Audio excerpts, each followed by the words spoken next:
Hi, it's Mark Bossert from Top Local. We're here with Bernie Pawlik of Pawlik Automotive in Vancouver, Vancouver's best auto service experience, 20-time winners of Best Auto Repair in Vancouver as voted by their customers, not somebody just giving them a gift. That's people actually voting for them and saying, this is the best. These guys know what they're doing. And we're talking cars. How you doing, Bernie? Doing well. After an intro like that, it just puts a big smile on my face. So we're talking about a 2013 Subaru WRX had an oil leak problem. What was going on with this vehicle? Yeah, so the car came into our shop with for a maintenance service and inspection, and one of the things that we found was there's some oil leaking from the front of the engine, timing belt area, variable valve timing solenoid, somewhere around that area, and it needed further exploration and repairs. So what was involved in repairing those leaks? So what was involved is actually removing the timing belt cover and accessing the timing belt because it's all hidden behind there. So we found some camshaft seals leaking, as well as variable valve timing solenoid gaskets leaking as well. So do you have some pictures? I do. And by the way, so we replaced the timing belt at the same time, and we can talk a little more about that, but let's just get into the pictures here. So there we have our beautiful 2013 WRX, awesome little high performance cars. There's a good view of the front of the engine with the timing belt off. So this is, the timing belt sits in this area here. If you can just follow the mouse pointer, kind of loops around here. There's the crankshaft sprocket, and this is a dual overhead cam engine, so it has 4 cam sprockets. Camshaft seals here, which we replaced. Water pump also, which is very important to do at the same time as the timing belt. And this is a flat 6, right? Flat 4. Yeah, this is a turbocharged flat 4, intercooled turbo flat 4. Subaru doesn't make any turboed 6s, although it'd be a pretty awesome option because it would go even faster. But yeah, this is a 4. And a lot of room in the front. Have you pulled out the radiator? And we removed the radiator in order to get this. So here's a view actually of the engine compartment with everything back in. So you can see it's a lot tighter, but we did remove the radiator in this job. It's a standard transmission, so not too difficult. And just to access the bolts in the front of the camshafts, it's a little easier to access everything with the radiator out. So not difficult, doesn't add a lot of extra time to do that. So this is the whole package assembled. This is the intercooler. So this keeps the charge air cool that's being basically blown into the engine by the turbocharger. As you compress that air, it gets hot. And so if you can keep it cool, it has more density. Once upon a time, a long time ago, turbochargers never had intercoolers, and this is a big performance upgrade to intercool a turbo. There's nothing that's been made in the last 15, 20 years that doesn't have an intercooler on it. And that's the same with supercharged engines too. So it helps boost the performance just by keeping the air at a certain temperature. Now for other pictures, we get into the meat of the job. So this vehicle has variable valve timing. This is one of the performance features of this engine. So these are the camshaft sprockets. If you look at some of our other podcasts and videos, you'll see that we do a number of timing belts on Subarus, but most of them are the lower performance 4-cylinder versions, and they don't have variable valve timing. So these sprockets are quite a bit more complex, more expensive as well. There's one really good thing about this engine.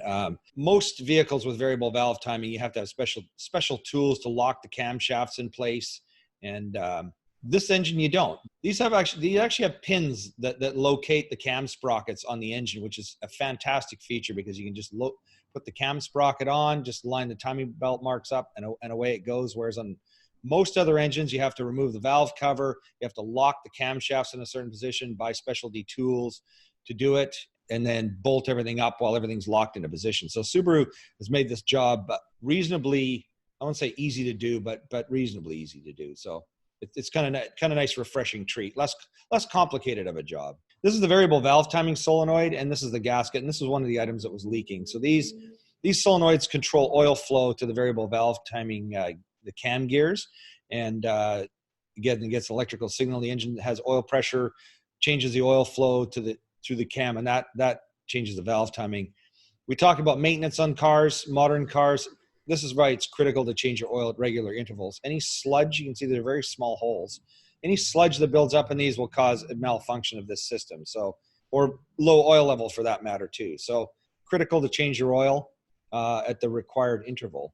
Okay, there's a few issues here. So first, variable valve timing accomplishes what? It seems like a lot of complication.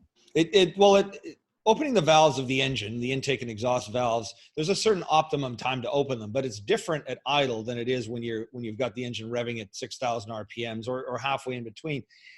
So if you can vary the time the valves open, and actually for that matter, vary the lift of the valve, which this engine doesn't do, but some engines do. You can vary the lift of the valve and the opening. You can control the horsepower of the engine. You can improve the fuel economy and exhaust emissions. There's a number of things you can accomplish. So that's why variable valve timing is pretty much standard on most engines nowadays. Not all, but most. Timing belts. Subaru, I thought they used drive chains. What are they using the timing belt for? Yeah, well, interesting question. So up until about with Subaru, the 6-cylinder engines, which they introduced around the 2000 model year, those are all timing chain engines. But the 4-cylinder up until about 2010, 2011 used a timing belt. Then they changed to a chain drive. But this engine still maintains the timing belt right up to modern. I'm not sure if a 2020 has gone to a chain, but certainly 2018 still has a timing belt. So you might wonder, well, why is that an inferior technology? And the answer is not really. I mean, they've incorporated all the variable valve timing and everything that needs to be done.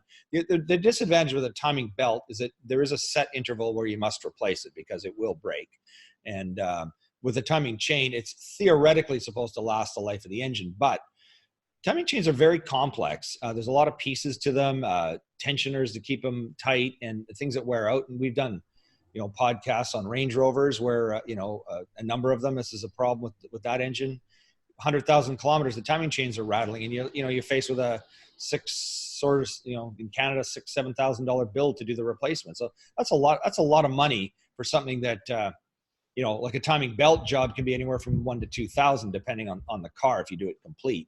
And there's a set interval to do it. So, Subaru so far with the timing chains has been reliable, but I owned a 6-cylinder Subaru and around 250,000 kilometers. I mean, every once in a while I'd start the car and the timing chain would rattle. So, that car is long gone because it kind of wore out, but they're supposed to last the life of the engine, but a lot of cars, they don't. And they can be very expensive to replace. Timing belts at one time also used to be kind of an inferior design. I mean, I think of a lot of older, take Subaru, for example. They used to have an engine that had 2 timing belts. One went to the right bank, one to the left. Some of those would break at 50,000 kilometers. Fortunately, there was no engine damage, but highly unreliable.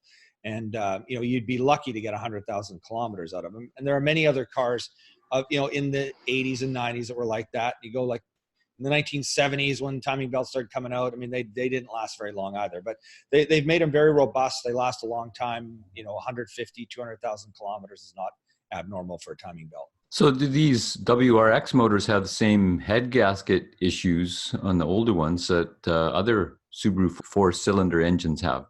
No, they don't. These use a much more robust gasket, and we don't run into the same issues.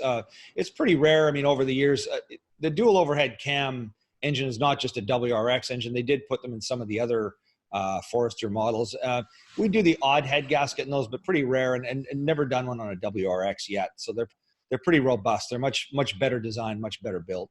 So there you go. If you've got some leaky oil issues with your WRX Subaru or any Subaru, the guys who specialize in Subaru in Vancouver are Pawlik Automotive, and of course every other make and model of car, right up to Porsches and Teslas and all sorts of stuff. Guys to see your Pawlik Automotive. You can reach them at 604-327-7112 to book your appointment. You have to call and book ahead because they're busy. Or check out the website, pawlikautomotive.com. Hundreds, over 350 blog posts, videos on repairing all makes and models and all kinds of types of repairs, all makes and models of cars and trucks. Over 350 videos on YouTube. Check it out, Pawlik Auto Repair. And of course, thanks so much for listening to the podcast. We really appreciate it. Leave your comments or your likes below. Thanks, Bernie. Thanks, Mark, and thanks for watching.